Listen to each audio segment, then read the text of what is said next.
ধর্মনগর কলেজে অসামাজিক কাজকর্ম অভিযোগকে কেন্দ্র করে সৃষ্টি হওয়া উত্তেজনার রেশ এখনো কাটেনি।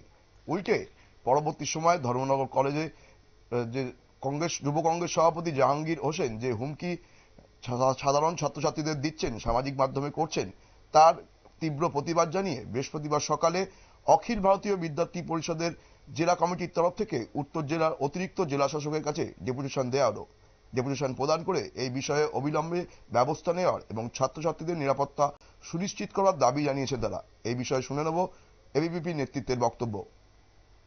ছাত্রীর নজরে আসার পর তাকে ধরে নিয়ে আসা হয় শিক্ষক শিক্ষিকাদের সামনে। পরবর্তী সময় সে ধর্মনগর থানার প্রশাসন গিয়ে থানাতে নিয়ে আসে।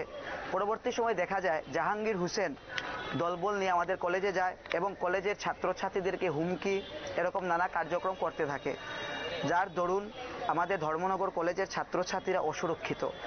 তাই আমরা অখিল ভারতীয় বিদ্যার্থী পরিষদ এবং ধর্মনগর কলেজের ছাত্রছাত্রীরা সবাই মিলে আমরা আমাদের এডিএম স্যারের কাছে একটি মেমোরেন্ডাম প্রদান করেছি, যা হচ্ছে আমাদের কলেজের মধ্যে যাতে অতি সত্বর প্রত্যেকটি রুমের মধ্যে সিসিটিভি লাগানো হয়।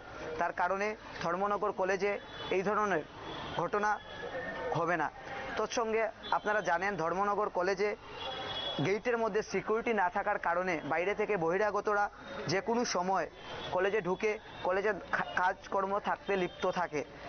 তার জন্য আমরা এই ডেপুটেশন দিয়েছি যাতে অতি সত্বর ধর্মনগর কলেজের প্রত্যেকটি রুমে সিসিটিভি এবং কলেজ গেটে সিকিউরিটি প্রদান করা হয়।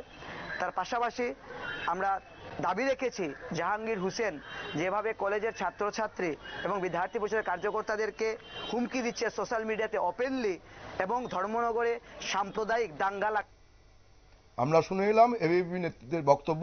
তারা জানালেন যে তারা কি কি দাবি জানিয়েছেন সেই বিষয় নিয়ে। নজর রাখবো পরবর্তী খবরের দিকে। তার আগে নিয়ে নেব ছোট্ট একটা বিজ্ঞাপন বিরতি।